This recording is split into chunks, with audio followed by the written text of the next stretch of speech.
Despicable Me gets a prequel. Let's talk about it.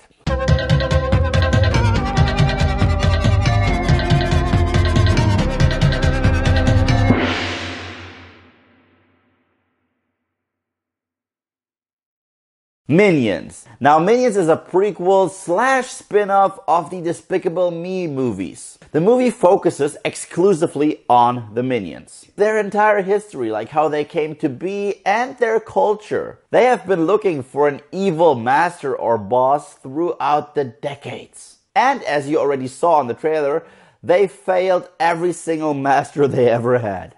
So now, after having settled down and being bored shitless, 3 little minions decide to embark on a quest to give it another shot to find a new evil boss. Now, going into this movie, I was very skeptical. I didn't think that an entire 90-minute movie focused on 3 little yellow creatures talking gibberish and yelling banana would entertain me. But I can tell you right off the bat, I believe this is a very divisive movie. First of all, let's talk about what I did like about the movie. I like the fact that this movie doesn't need a lot of dialogue. Yes, you have those 3 characters, Stuart, Bob, and Kevin, and they talk gibberish nonsense, even though you can hear some languages in there, like Spanish, Hebrew, German, English. A little bit of it is mashed into their gibberish, but in the end, it is gibberish. The good thing is, you understand what they're saying. This movie makes use of physical communication, and it does that like a master, actually. And even though none of these characters are like extremely flashed out, they all have their signature features, and that's a good thing. You can really tell these 3 apart. The entire first act is actually what I loved most about this movie. This was the act where I'm like, oh, if this movie continues to be like this, I am down. The entire search for a new master throughout the decades was hilarious, and I hated that they put that in the trailer. But once they go to America and find Sandra Bullock's character, who plays the villain they want to work for, the movie actually slows down quite a bit. After a while, that slapstick humor just didn't work for me any longer, and I needed something new, something fresh. And since I know that a lot of animated movies can be so much more than just stupid slapstick. I mean, we've seen it in Toy Story, we've seen it in Up, we've seen it in Monsters, Inc. These movies can have emotions. These movies are able to have great character developments. Not this one, not at all. I feel like this movie was created for 2 very specific target groups.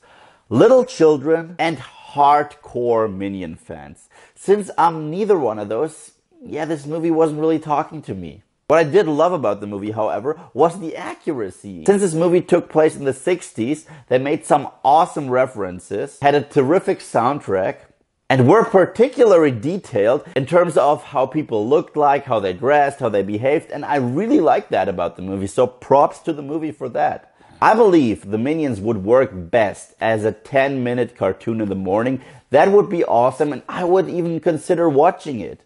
But an entire 90-minute feature that has so much potential feels kind of like a waste, because, like I said, the entire idea of these little things being out for a new evil master, that could be genius.